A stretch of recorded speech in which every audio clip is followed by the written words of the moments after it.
Avançons-nous maintenant dans le microcosme pour découvrir ensemble ce qui reste invisible à l'œil humain. Il commence à faire plus chaud, même très chaud. Nous arrivons au cœur du sujet, la fission nucléaire. Cette fission fournit l'énergie nécessaire sous forme de chaleur, la base de tous les processus qui suivront.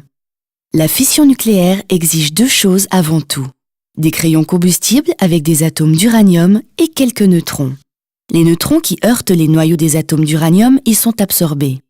Chaque neutron supplémentaire provoque l'instabilité puis la désintégration du noyau. Tout cela en quelques fractions de secondes. Lors de la fission, le noyau se désintègre en deux produits de fission, ce qui dégage de l'énergie sous forme de chaleur. Cette réaction se traduit aussi par l'émission de 2 à 3 neutrons.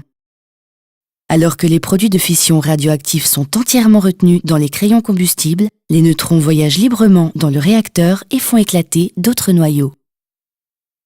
Les fissions nucléaires ne sauraient avoir lieu sans un autre élément tout aussi crucial, le freinage des neutrons, appelé modération dans les milieux des spécialistes. Sans ce freinage, les neutrons se déplaceraient bien trop vite et seraient incapables de provoquer des fissions. Les neutrons libérés par la fission nucléaire se déplacent librement dans le réacteur et atterrissent dans l'eau qui y circule. C'est la collision avec les molécules d'eau qui les ralentit. Seuls les neutrons ainsi freinés peuvent entrer en collision avec des noyaux atomiques et provoquer leur fission. Le phénomène, qui se répète en continu, est appelé réaction en chaîne. Dans une centrale nucléaire, cette réaction est contrôlée de près. Il s'agit de maintenir l'équilibre entre les neutrons qui sont freinés et ceux qui sont nécessaires au déroulement ininterrompu des fissions. La puissance du réacteur peut ainsi rester constante.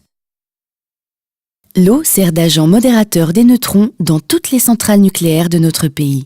Si un incident grave devait provoquer des pertes d'eau dans le réacteur, la réaction en chaîne s'arrêterait, les neutrons étant trop rapides pour pouvoir déclencher de nouvelles fissions.